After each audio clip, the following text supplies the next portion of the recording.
Саламатсыңарбы менин сүйүктүү окуучуларым? Маанайыңар кандай? Ачыкпы? Анда эмесе балдар, бизге камкордук кылып жаткан ата-энелерибизге бир жылмайып алсак.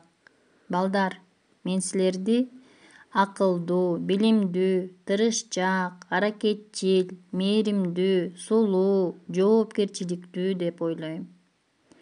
Бүгүн адеп сабагынан өтө турган темабыз акылдуу дыйкан.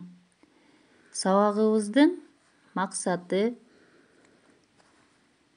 жомок менен таанышасыңар. Жомокту окуп түшүнүп суроолорго жооп бересиңер. Жомок аркылуу акылдуулукка, адамгерчиликке тарбияланасыңар.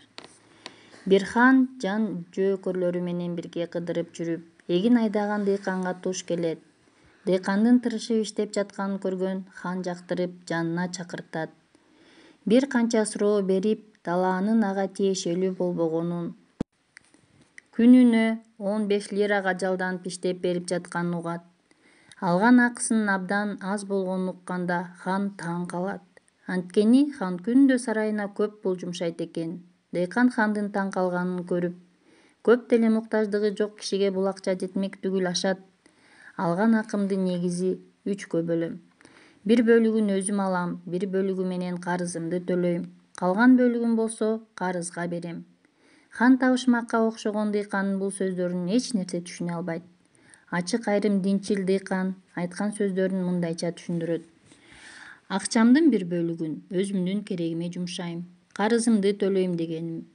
Мени кичинемден бап эстеп чоңойткон ата-энеме акча бергеним.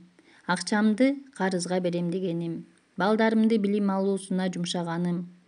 Мен алдан күчтөн тайганда, алар да мени багып жардам беришет. Хан дыйкандын акылдуулугуна абдан ыраазы болуп, дыйкандын чекесинен өөп, балдарын багуусуна жардам берерине сөз берет. Мына ошентип балдар, кийинки суроого жооп беребиз. Дыйканга ыраазы болушунун себеби эмнеде? Ошону түшүнүп алабыз. Андан кийинки суроо. Дыйкандын жообун түшүндүңөрбү? Ал ата-энесине карыз болгон кандай? Дыйкандын балдары адептүү болуп чоңоюшту десек болобу? Үйгө тапшырма. Суроолорго жооп жазасыңар. Жомокту элестетип, сүрөтүн тартасыңар. Анда эмесе балдар, саламатта болгула.